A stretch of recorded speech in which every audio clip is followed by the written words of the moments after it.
morning, you're still watching Good Morning Kenya here, and now it's that time we have that interactive segment where we get to have, conversations around things that are close to our heart, and that is about social economic development. This morning we're going to be talking about architecture.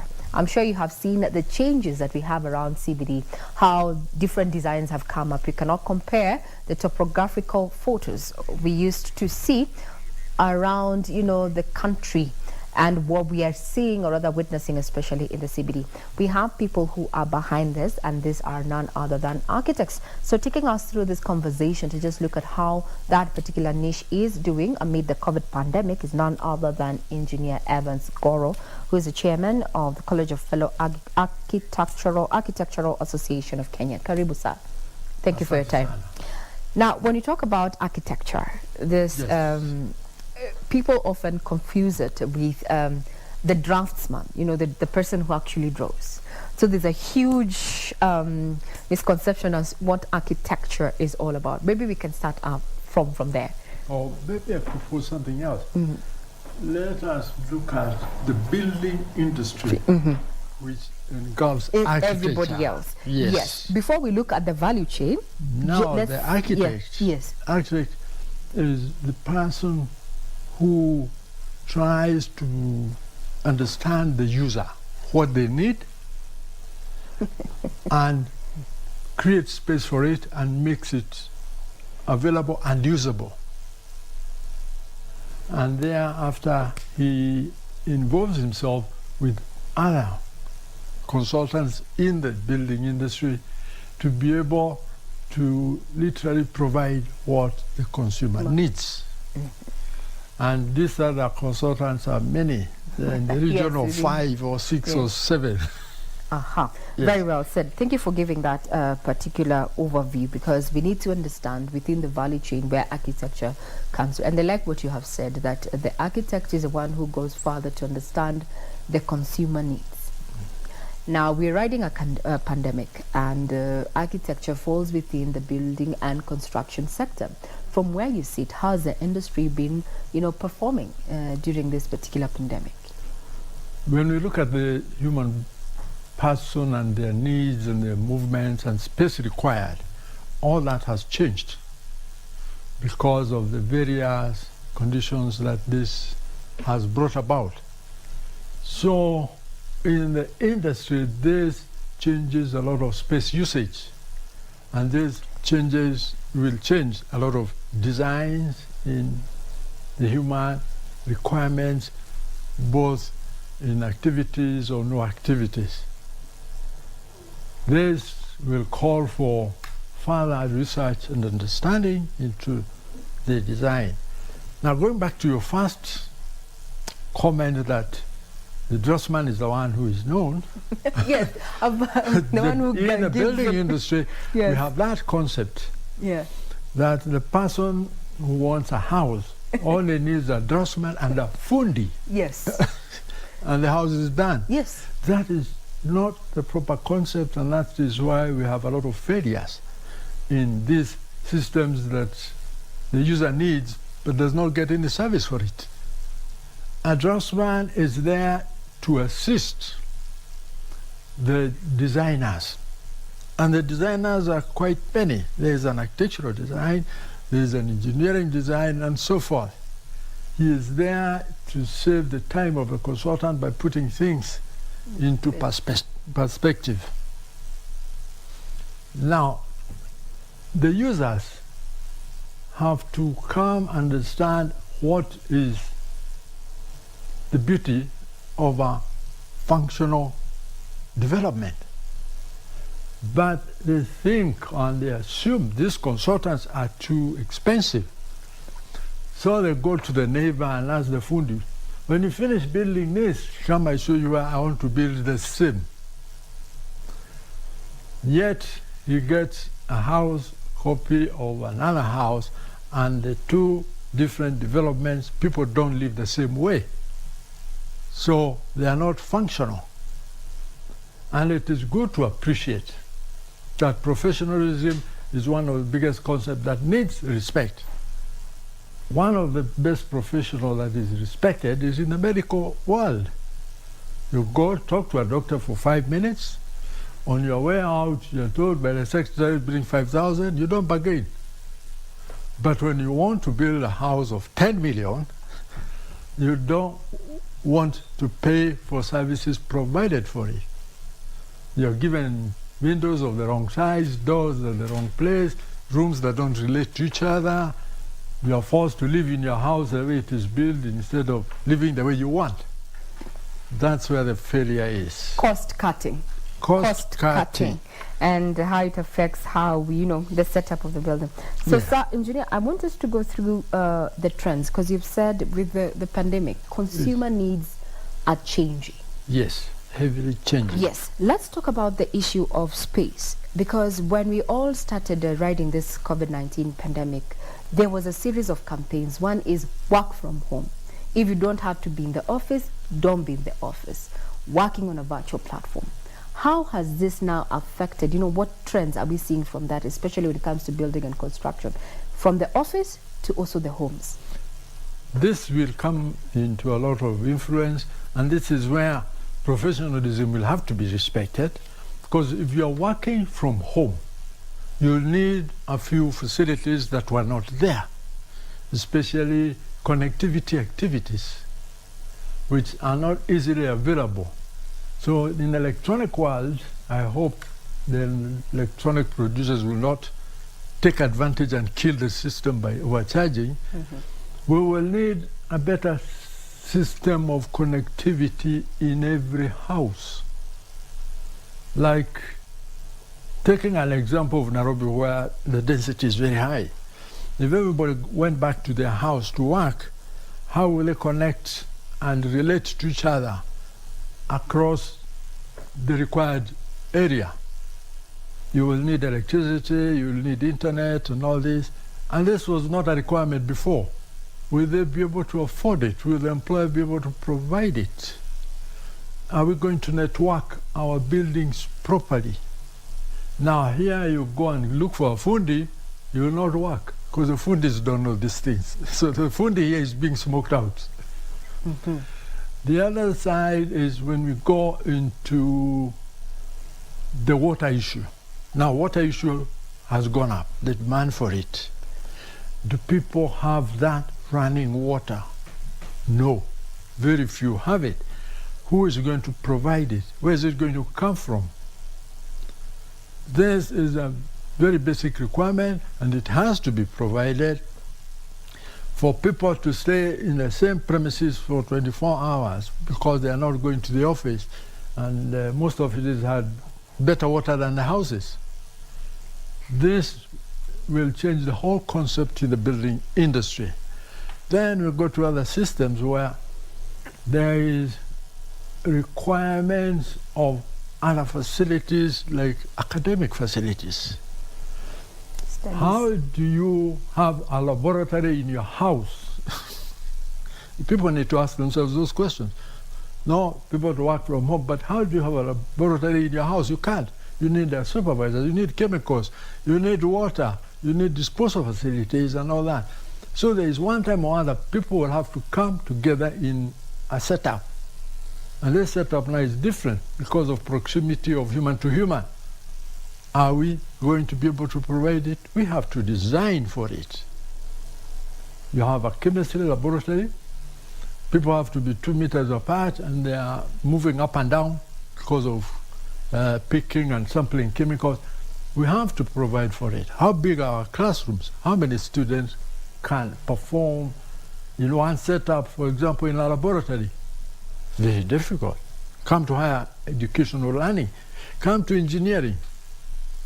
How do you have this concrete laboratory performing and you have a class? So let's say like now, University of Nairobi, the classes range from 150 to 250 students in one class. How do you have a laboratory being used, and when it was built for 25 people? Now that will have a big bang in the building industry. Building industry. Yes. Now, sir, you've mentioned something the issue of, symbiosis. People seeing seeing beyond that. And Yes. we've seen some of the emerging trends, especially in architectural designs, not just within local but also on international basis. We have seen people have now merged. Now we have smart buildings, focusing on convenience and efficiency. Is this a trend that we are likely to see catch on? And from where you sit, futuristically, where would we be? One, the design is highly controlled by a few factors. It is not that the design of a house in France is better than the design in a house in Kisumu. You have to take into consideration the weather patterns. Like flat roofs are not good where it rains because of that control of water. Temperatures, the way the room is going to be provided facility by the user. So this is not being given a lot of consideration in design, rather than we used to have four walls, a window and a door, and you call it a bedroom or a sitting room. Then there is a concept of our way of life. Our way of life controls a lot of the design of that facility you're living in. You will see in some cultures, you will find a grandfather, a grandmother, their kids and the grandchildren all within one big build-up. Yet you'll see in another culture, the grandfather never lives in the same house with the children or the grandchildren. Yes. So all these designs have to be considered, requirements and so forth. Other factors that come through. Yes. If you were to take a topography call, just picture from an aerial view of Nairobi, it has clearly changed, even from the way the buildings, the structures. Now we have more glass, less stone. Is this a change when it comes to the materials that are being used in the construction and building? What is influencing that? Is it convenience? Is it the change? Is it affordability? Well, there is the concept of how you see it, how it looks, the beauty and the concept of architectural requirement. But at times also, there is misuse of material. Because sometimes when you have to clad with material that reflects light, it might affect somebody else, like the road user, and that is an offense. So all this has to be well controlled, and there are authorities that look at all this. And so I'd say some authorities are not very particular, but it should be to be able to monitor and see that whatever is being required is not affecting the surroundings. Looking at some buildings in city center and looking at some roads, I'm sure those who are used to Nairobi will know there is a road somewhere where you're driving, you have to shield your eyes from the reflection of the sun, from the glass in that particular building. Yes. Names withheld. Yes. Yes. That is not proper. And that has to get into some controls. So from where you sit as an association of, Architectural Association of Kenya, what are you doing to ensure that, the presence of what we want to call as unqualified people posing as architects, because we all have the documents, we all have quirks in one industry or the other. What are you doing to ensure that professionalism is upheld? Now, looking at the building industry, what are you required to do to put up a building? One, and this is where I would say most people don't appreciate, every building in Kenya that is put up before occupied must have an occupation certificate from the local authority of that area. Now, going backwards, before you get to that occupation certificate, you must have people building it. True. Fundis, contractor. All these people must have qualifications and papers which can be checked and found to be genuine. Authentic. And they must have some clearance from some authority, naming one, National Construction Authority. Yes. And when we are talking of building, we should appreciate anything to be built must be approved. Even the gate where your cattle pass needs approval, but we don't have that manpower, time, and what to control. But that is the legal standing.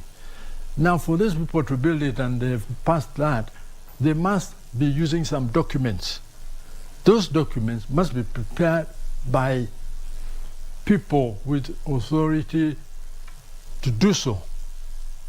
And when they prepare them, they must pass through the local authority for approval, whereby the local authority looks at whether that region can take that construction and so forth, and whether it meets the planning requirement and all that. And these people, when submitting them, must accompany those documents with their certificates. And these certificates must be genuine, they must be counter-checked, and so forth. And it does happen. Now, in some cases, when we submitted with these certificates, those certificates were being misused and given to other people to submit other projects, and this was becoming tedious because some of the local authorities are not that serious in documents control. But now that we are going paperless, online, we are able to curtail all those issues. Two, there are not too many local authorities that have been able to go online. So we are hoping very soon we'll catch up and have everybody online so as to control the system. That way, with that system being followed, we'll get proper building, construction, and facility provided to the user the proper way. Now, these people, consultants, so-called, must be real consultants. They must have been trained properly in the institutions that have capacity to train. There are many institutions of training, but most don't have capacity to train. But they purport to give papers, certificates, and so forth that can indicate that somebody has some capacity to design. But this is also being controlled by the governmental boards that control these designers. There is the Engineers Board of Kenya, yes. There is BORAX, Board of Architecture and Quality Surveyors of Kenya. Those two bodies have capacity to control the system. So you, the developer, when you want to develop something, ensure your designer has the qualifications you need, and you can counter-check this online by linking to those two boards and finding out what level of capacity they have. Yes. Now, that is where it comes to, the policy and such and the authorities in terms of oversight. Now, let's look at, for example, you've said within the CBD in itself. Yes. We have been seeing, a crop up of, or rather movement, especially to the peri-urban areas. So when it comes to urbanization and construction, who is leading who? Is it the need that has been constructed that has been borne by the user, as you've said? Architects understand the user, or what is driving this, the growth in the construction and building? Looking at urbanization, the first thing that we need to look at and pay respect for is the planning. Has it been done with proper consideration of the people living around? Like, for example, Nairobi is in various zones, and these zones, the occupation is controlled also by the infrastructure available in those areas. In those areas. Like when we look at a zone like towards between Gong Road and around Kilimani and that area, there was a time you could not have more than one house in a certain square footage. Now we have high-rise, which means many houses. Yes. That, when being approved by the planners, they must make sure the infrastructure is in place. We are looking at water. Is there enough water coming in? We are looking at drainage, storm drainage, foul drainage. Are we able to handle it? We are looking at vehicles? Are we able to handle it? And I don't think this has been attended to properly. So we have all those issues that need a lot of attention. So what is the risk? Now, you've already Yes. that's a problem. So what is the risk, and what would be our way out? Because, I mean, we are too many of us in a The very risk small is there. space. One of the biggest, I call it not risk, challenge. Challenge. You have very well qualified people who are supposed to be working, but if you look at their 24 hours in a day, they do spend 3 hours sitting in a car that is moving slowly because of traffic jam. That is not proper. Something needs to be attended to as to how this person should spend the least time but should be working and giving some good product. You're looking at water. Very few people in Nairobi can open their taps 24/7 and water comes out. Where is the shortfall? Is it the Mwananchi? No, there's a planning issue feeling somewhere. Looking back into this planning issue, where is it held in place and who is responsible for it? Good question. Is it the engineer or the architect or the owner, or even the contractor? Or the contractor or the user? No. There are some governmental bodies that are supposed to take care of these issues and they don't. And when they are not having good capacity, they don't subcontract it or consult the proper people. So there is a big link into all of this. This network is not a circle. It has openings left, right, and center that needs to be really attended to. And one of the biggest challenges we've seen in the building industry is local authorities have not been given capacity and personnel to do their jobs right. There was a time, I can quote one local authority, it's about 1.5 hours drive from city center. I submitted my design and it was approved by somebody holding a diploma, and he was not an engineering or architectural line, he was a planner. Then you wonder, how does he know about architectural work or engineering work? He doesn't. All he does is spend his signature on a piece of paper and say, that is cleared, now you can talk to the developer and let us monitor how you're going to build it. And on your way, unaweza kunipatia lunch. Those habits are bad. Or the issue of graft. Yes. The issue of graft and how it's Yes. affecting professionalism. A lot and heavily. Going into that, maybe we can scratch a bit of the building industry. Yes, because A bit this of the is building something. industry. This is something that has affected the user. The user. That, I intend to spend this amount of money on this project, but someone somewhere wants something so that I can actually finish my project. And therein, now you're saying even you who is rendering the service, you at times are required to cough something. So yes. how do we go about it? We find ourselves in this situation, what do we do? Yeah, let's look at this professional body. Yes. The members, are they involved into this participation? I'll not answer for them, but look at what they are doing. You're their chair, Yes. you would answer. There is a gentleman, he needs services. He needs to put up a house for his family. He's got children, male, female, and a worker and so forth. And he talks to the consultants and tells them, I would like to spend, when I look at my activities into this investment that will take about 3 years, I like to spend about 9 million shillings.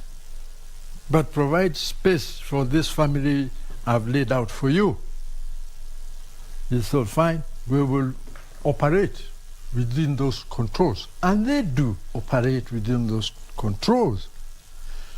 But when it comes to what they are doing and what he will pay them, he has no respect at all. Because if he is given the control book, it's part of the laws of Kenya. Yes. Chapter 525. It controls architects and conservators. The other chapter is chapter 530, which controls the engineers. It tells you how much the minimum amount of money you should pay them. Please quote the minimum, not the highest, the minimum. The minimum. And anybody who pays less than that is in contravention of the law. Of the laws of Kenya. Mm-hmm. So, looking on average, this man wanting to spend 9 million shillings, when you add those chapters from the laws of Kenya, it comes, depending on the intensity of the requirement of this building, it comes to about 15 to 12% of that investment. Mm-hmm. Okay? I'm doing rough math. Okay. I've gone to around 10% of 9 Okay, million. let's go with 10%. Yes. That means this man, out of his 9 million, he needs to put 900 aside for his consultants. Opening up your mind and ideas. Have you ever seen a Kenyan developer putting up a family house and paying consultants 900,000 or $1 million? You tell me. No, they even want to pay 90, forget 900. Mm-hmm. So, is he breaking his finger or his arm, the developer? That's a question they should answer, because they have no respect. But when they go to the doctor, 5 minutes, 5,000, they pay. So what I'm hearing so is from what we need to do is educate the developer to appreciate this service provided and the cost of it. Mm-hmm. I don't blame all of them, because some of them do not know that service properly. But there are those who know. Okay. There are those who know and take advantage of it. As we take a break, Engineer Evans Goro, we are opening up this platform to conversation. Remember, we are live. You can get us on our Twitter handle, that is at KBC Channel 1 News. We are talking to Engineer Evans Goro, who is saying that we need to, value professionalism, and we're talking about architecture. When we come back, we're going to proceed on and just see what recommendations going forward have been put in place by this fellowship to ensure that this profession does not die out and people get value for their investment as well as their ideas. We'll be right back.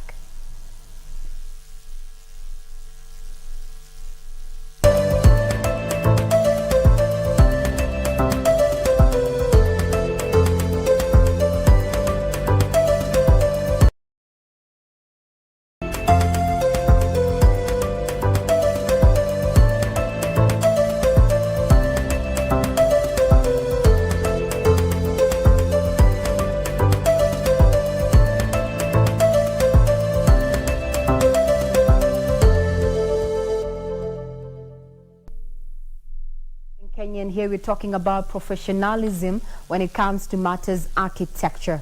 Joining me, or rather in studio, in person, is none other than Engineer Evans Goro there, who has taken us through the policy as well as what is happening on ground when it comes to that value chain that is construction and building.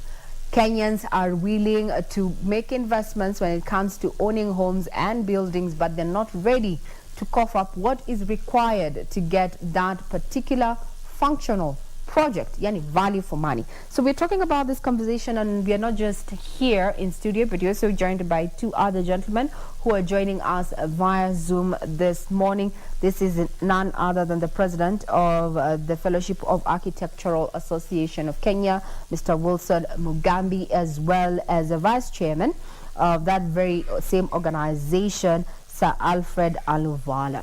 Thank you very much, gentlemen, for tuning in and getting in as far as this conversation is concerned. I'd want to rope in the president of the Architectural Association of Kenya, that is none other than Wilson Mugambi. Maybe you can shed more light into this matter of zoning.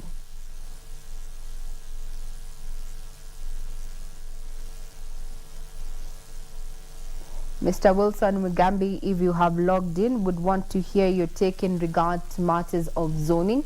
Just to put this into perspective, as you're talking about architecture as a profession here in the country.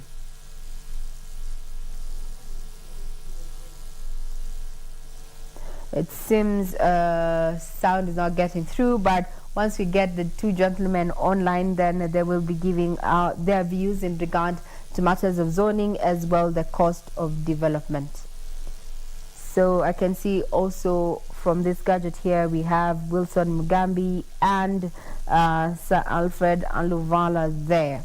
Now, engineer, as we're working to get them on board, let's now talk about the issue of cost, because this is something that Kenyans are really alive to. How, from where you sit then, if I wanted to build a simple home in a peri-urban area, yes, how do I go about it to ensure that it is safe and it's going to finally come up and it's going to be safe for my family, and it will not be so overly exorbitant? Because issues of cost is what has affected matters of construction, people trying to cut corners. Yes. Now, one of the basic concepts that we have to look at is your usage. Mm-hmm. How big do you need your kitchen? So you can give an estimate of so many meters by so many meters. How big is your sitting room? Is your sitting room and your kitchen together? It's your usage, it's your facility. Once you prescribe all these areas in square meters, then from the quantity surveying aspect, you can say my house, I would like it to be very basic. PVC, those plastic floor tiles, no more plaster and paint, and how are you? No more ordinary ceiling of chipboard and so forth. Then you are given some controls by us consultants as to how much that squareage will take. And with those kind of finishes I've mentioned, it comes to about 35,000 per square meter. So you already have now the feeling of space and the cost of it. From there, you can now start adjusting either by reduction or by increasing, depending on your financial aspect. Mm-hmm. When all that is done, then we can start putting things on good, tidy paper, features you can understand. I think that helps you out. Yes, that gives me a perspective, you know, Yes. if I really wanted to get into building and construction there. I understand now we have Mr. Wilson Mugambi is the president of the Architectural Association of Kenya, as well as the vice chairman, that is Mr. Alfred Alluvala online. Let's start off with Mr. Wilson Mugambi, who is the president. Maybe you can share more, or rather just help us understand the issue of zoning when it comes to, you know, architecture, or rather building and construction from where you sit. You know, are we getting it correct, or are there missing links? Good morning, Sir Wilson. Good morning, Regina. Thank you for having me. To answer your question in terms of zoning, I think it's a question of, are we adapting fast enough to the changes in the market, to the changes in development modalities? Because you find that various counties have what we call a zoning policy, which guides on how various developments can happen in different zones. So you'll see there are areas which are zoned as residential, others are commercial, and that kind of sets the base of what kind of projects can happen. Residential, you can have low-rise or high-rise. Low-rise being a bungalow or simple townhouses, and the high-rises being the apartments that have become very common. Same case with commercial. You can have commercial zones which are limited to 2-3 floors. Others can be very high in terms of areas like the CBD. And the same applies to what I would call even the so-called rural areas. Those towns also have a zoning policy. And the challenge for me, in my view, is that there's very little implementation and observation of the zoning policy. And there's also very fast development, especially in urban areas, forcing the planning authorities to have a knee-jerk reaction to what is coming up. So you find by the time they're revising the zoning policy, the developments have moved on to the next stage or next type. So yes, that's the kind of challenge we have with zoning, and we just need to be up to date and be more what I'll call instead of being reactive, we need to be more anticipatory in how we look at it. Thank you. You're saying we need not to be playing catch-up when it comes to such policies. What would be your comment in regard to the impact that devolution has had in as far as building and construction is concerned? Wilson. Yes, Regina. Devolution has had an impact of bringing the key functions that were tied to urban areas now going down to the grassroots level. It has actually helped people appreciate that there are professionals who are needed to carry out various projects. And it has also showed us that there is need for capacity building at the lower levels of the counties, because you realize most of the key functions were centered around urban areas, and devolution has made us realize that we need to build the capacity such that we have more spread of urbanization, and we don't just zone areas as urban and rural, because what was once rural a few years ago is actually quite urban now. You look at major towns, Kakamega, etc. There's quite a bit of urbanization happening, and devolution has actually had a very big impact in that. Mm-hmm. Very well said. Now let's rope in Alfred Alluvala, who is the Vice Chairperson of the Architectural Association of Kenya, to just, chip in the issue of the cost of development. There we've already heard from Wilson there saying that matters of when it comes to issues of devolution, it has a positive impact, just disseminating or rather distributing these buildings down there. County offices required, we needed county offices, they're already up and running, and projects down in the devolved units. But now how do we rein in on the cost of development? I had an early engaged just some few minutes ago there, Engineer Goro, who's with us in studio, to just help us understand what I would require was just building a home for a simple family in a peri-urban area, the outskirts of Nairobi, what I need to go through, or rather what I need, so that it doesn't become too exorbitant, but it still remains, or rather it attends to my use as a user, functionality. Sir Aluvala, to you. Thank you. Regina, let me first of all adjust something you said. I am the Vice Chairman of the College of Fellows of Architectural Association of Kenya. What I would say is that the cost of a building depends on what goes in. And very many people keep on saying that just a simple house. A simple house could mean a small-sized or big-sized. Small-sized could still be more expensive than the big-sized, depending on the materials, the quality of materials one has decided to use. You may choose to use golden handrails going up the staircase, while somebody else may just use timber on a small or big house.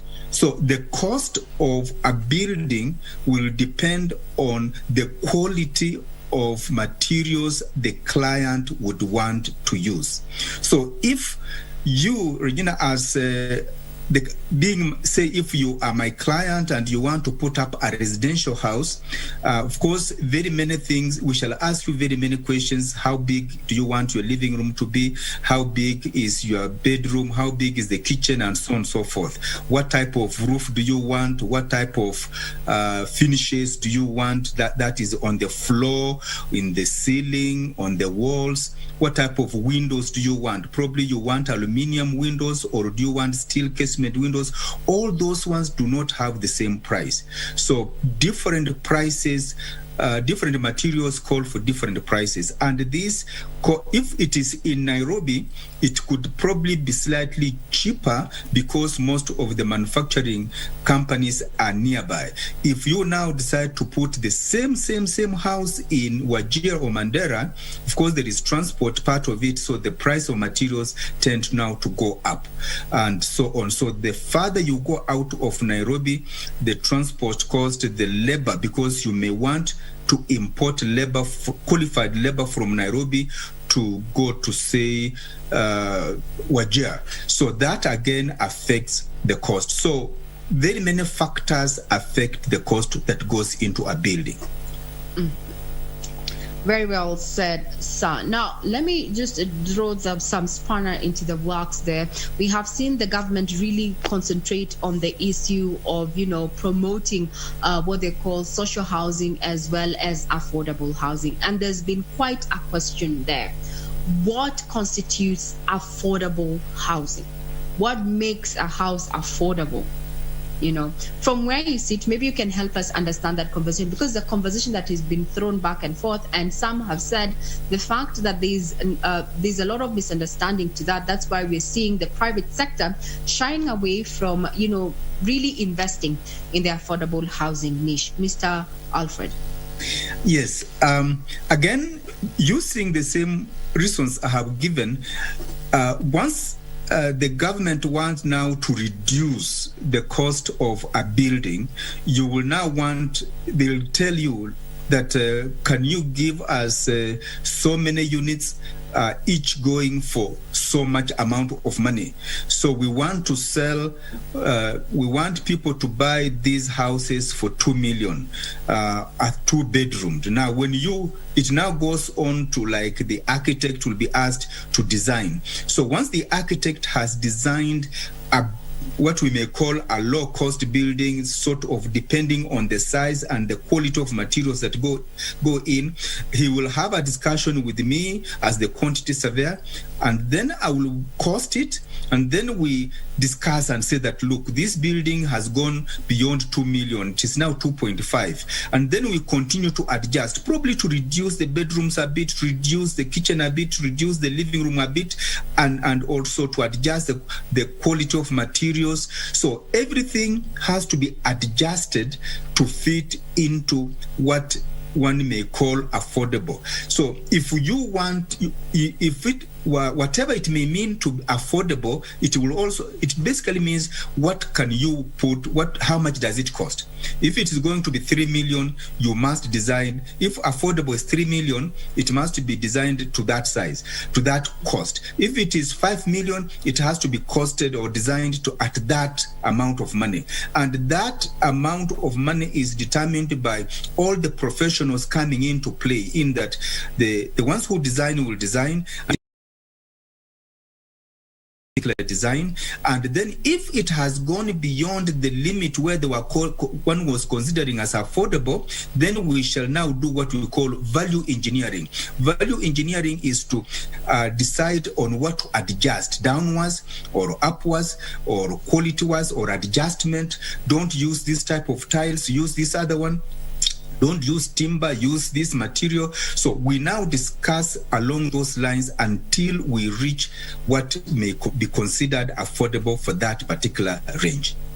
Mm-hmm.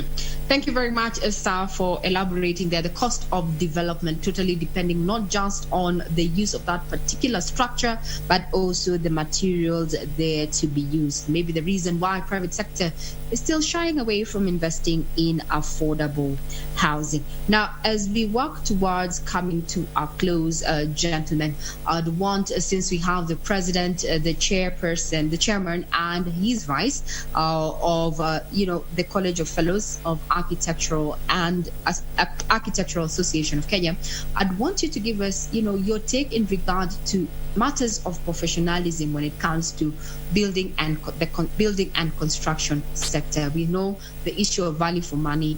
What you pay, you actually get what you pay for.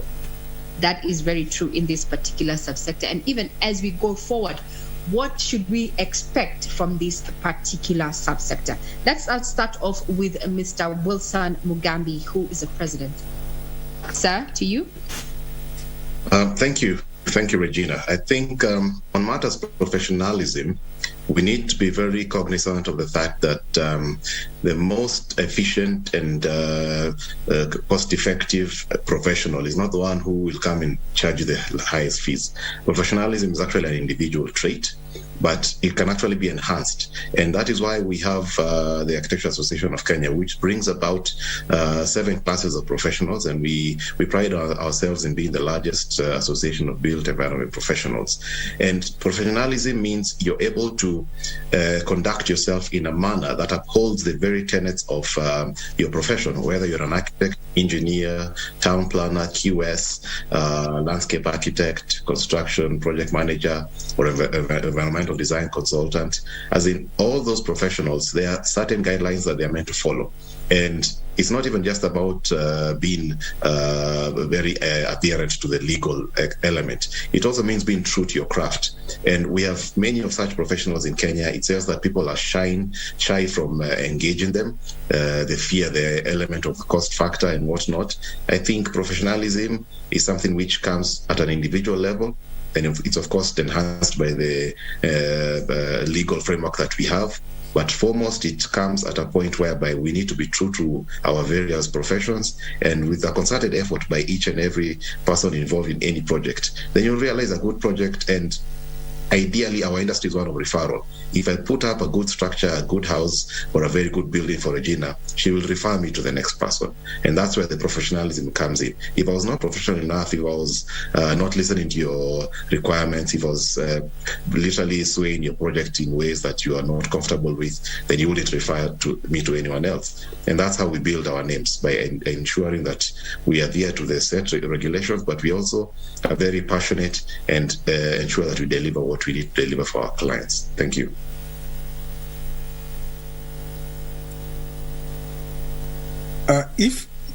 If I can add on, Regina, are we together?